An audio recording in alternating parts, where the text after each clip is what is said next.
Welcome everybody to today's Spotlight, and today's Spotlight is a little bit different than my usual ones. Hopefully most of you will recognise the fabulous Tracey Chrystal because I have had Tracey on Spotlight before, and Tracey is the owner of Chrystal HR and Coaching. And the reason I've asked Tracey to join me today is, listen, I'll let Tracey tell you herself, but Tracey had some very exciting news. And there is a saying that says, within everybody, there is a book. And, you know, how many of us can actually put our hands up and say, do you know what? I blooming well wrote the book. Well, welcome, Tracey, because you have. And I know there's still some things going through sort of final stages with the publisher, so we're not going to reveal the name of the book just yet. So it's a bit of a teaser. But what I want to speak to you about today is, you know, why write a book about, dare I say, the truths of HR? So just let me start off by asking you just to tell me a little bit about how on earth did you manage to do what most people don't ever do and change it from, I'm going to write a book about that, put that in the book, which I say all the time to my team about all our little kind of jokes about what happens to us in the daily lives of recruiters. But how did you actually get to the stage of writing a book about HR truths? You know, thank you, Katie, and it's an excellent question. The key thing here is for the HR community, we know that it's confidentiality. You know, we are the custodians of people and people data.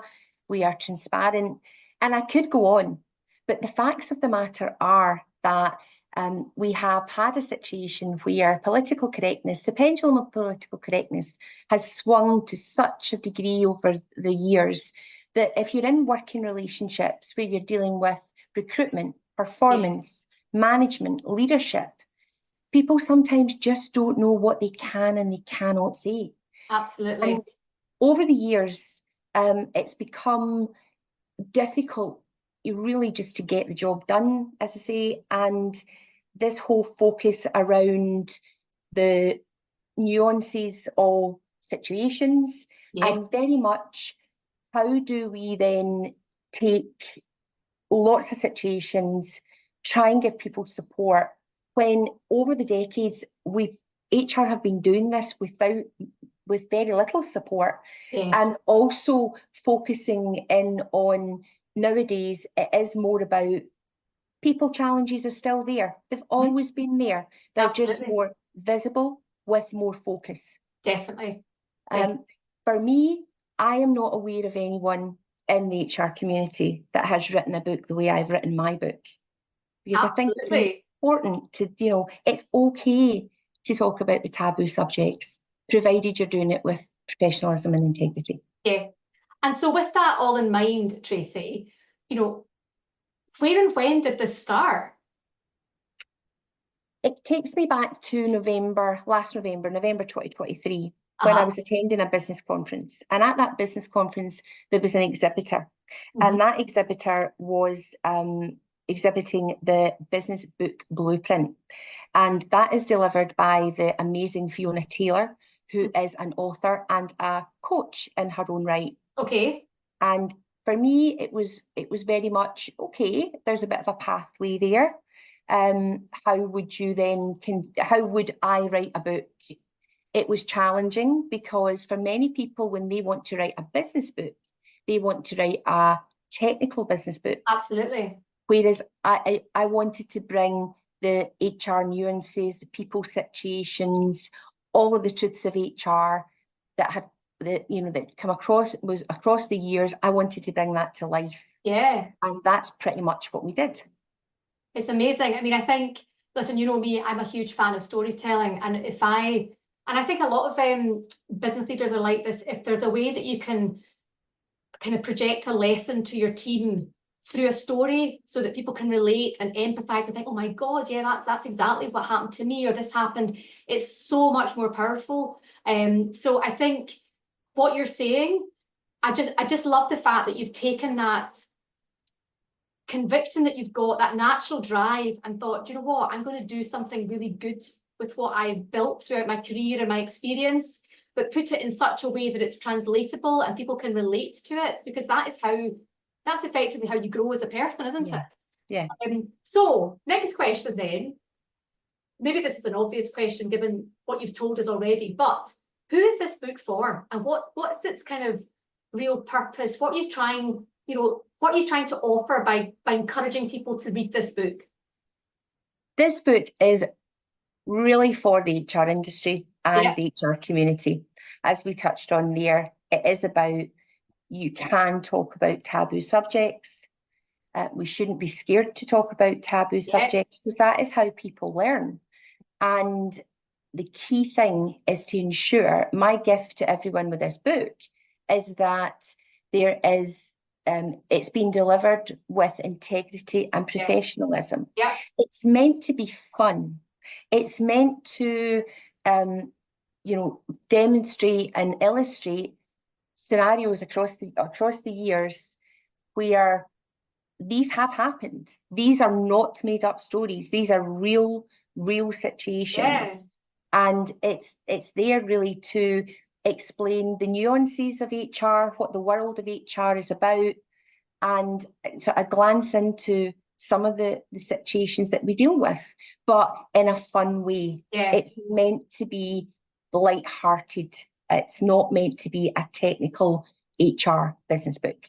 No, and as you say, goodness me, there are so many of these books available, but I think you have hit a real nugget here, a golden nugget, because there will be people, particularly when you talk there about, I think right at the start you were just saying about, a lot of the stuff that comes across an HR person's desk, you seriously could not make it up. But equally, I think there is that fear factor, and I've featured many a guest in Spotlight talking about this very topic, about you're scared about political correctness and what can you say, what can't you say. And I think by articulating it in the way that you're talking about within your book, it kind of radiates confidence to your audience to say, look, do you know what? We're all in this boat. We're all human beings. So let's sort of share it rather than fear it. So listen, in terms of moving on to kind of my next question, and I'm not wanting to put you in the spot or anything, Tracey, but what would your advice be? Because I know, listen, I have spoken to so many people that have said, I've thought about writing a book about this, but what advice would you give to somebody who is considering writing a book? Because you've done it. I'm so proud of you, first and foremost.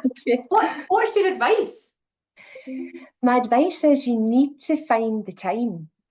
It's amazing how much time this takes, particularly if you're working, if you're running your own business, if you're dealing with clients, if you're dealing with home life. Often people write books when they, some of them don't have a lot to do. They've taken time out to do it. And there's probably a good reason for that. It does take time, and you do need to factor that in. I've been involved in this now since March, and we're now at August. And you can actually, write 6 or 8 pages just for a small chapter. And in some, after you've written it, in some cases, it could take you half an hour to edit it, or it could take you 2.5 hours to edit it. And it's because you need to remember having the reader in mind. They might not know the particular part of HR you're discussing at that point. It might not be clear to them. So it is important that the book makes sense, and it has to have some meaning at the end of the day. And also, I would encourage everyone that wants to do this to get in touch with a good book coach, someone who can help you with the content. It's your book, but they will help and guide you a little bit about, what you can and what you really can't say. Yeah, exactly. And really what readers, what someone will, after the first, couple of lines, whether they'll read the rest of the chapter. So I would say getting a good book coach, even if you're a coach yourself, as I am, I know. getting somebody, I actually talk in the book about, why have a dog and bark yourself. But I can't stress enough that if you are writing a book and it's not your not your day-to-day activity, it's all very well being an HR person and writing policies, procedures, and all sorts, or delivering training. But you need to have someone that understands the content and how that will engage with the reader. No, that makes perfect sense.